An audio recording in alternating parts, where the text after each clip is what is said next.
Ikatulong hugna sa Mindanao leg sa GMA Masterclass The Icon Series, nagmalampuson. Samtang mga estudyante o faculty sa Western Mindanao State University sa Zamboanga City, mapasalamaton sa kahigayunan o inspirasyon. Ani ang report.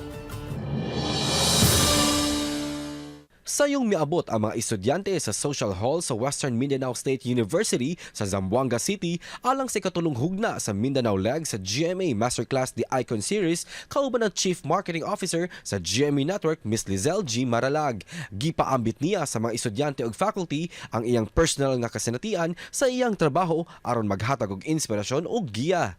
Matod niya nga di babag ang mga hagit sa kinabuhi aron makabot ang mga pangandoy. When you think that all is lost, you'll find out that there's a light at the end of the tunnel.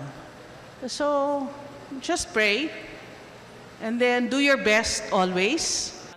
Gipaambit usab ni Senior Vice President and Head GMA Integrated News, Regional TV and Synergy, Oliver Victor B. Amoroso, ang tinguha sa moong kalihukan.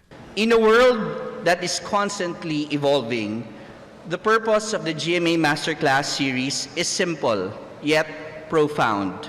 Going beyond the textbooks and your classrooms, we are hoping to bring the real world into this hall, hoping to show you that opportunities are not limited by geography or background. Nagpasalamat ang presidente sa universidad, lakip na ang mga estudyante sa kahigayunan ug inspirasyon ilabi na sa kaalam gikan sa usa ka eksperto. Atol sa masterclass, mihalad og awit ang Queen Dam member nga si Teya Ashley pinaagi sa usa ka performance.